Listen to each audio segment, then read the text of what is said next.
first go with Mr. Bolen, and I don't know if you can answer, but you kind of moved into a little bit with general aviation, and that is the concern that we have not only with general aviation, but also small carriers in regards to some rules that TSA was busy getting ready to implement, and they pulled back and where they're headed.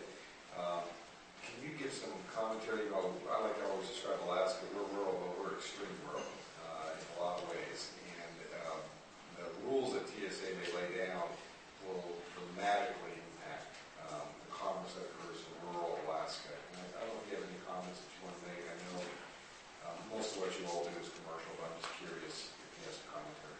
Well, I think Alaska's got a lot about it that's just plain bigger. And the way that these rules would affect would have an even bigger impact in Alaska because of its more rural nature and because of the tremendous amount of aviation that does go on up there.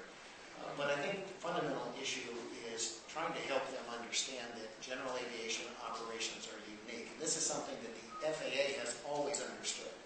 They have different safety regulations for commercial carriers, Part 121, for scheduled airlines, for commercial operations, Part 135, for private operations, Part 91. Different safety regulations targeted to unique operations that yield an equivalent level of safety.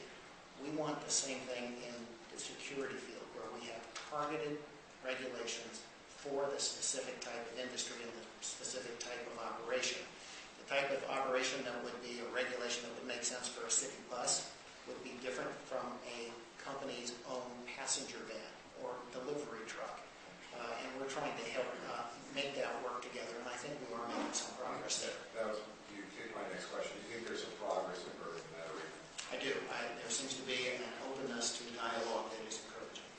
Very good. I know one specific one which may sound odd to some people, but we have actually a state law in our safety kits what's required to be on the plane.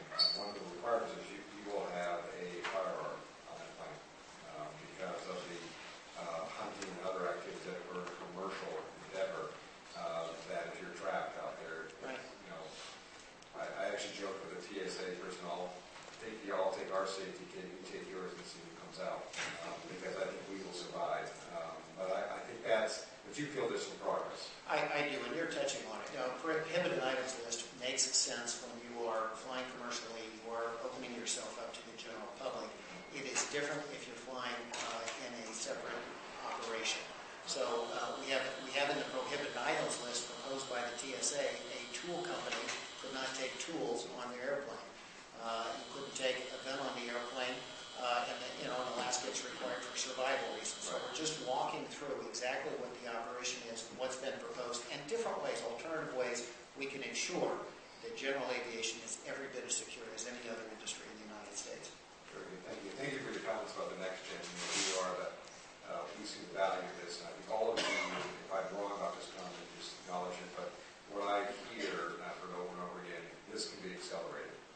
It's not a 2025 project. It really could be a 2012, 2013, 2014, somewhere in that range.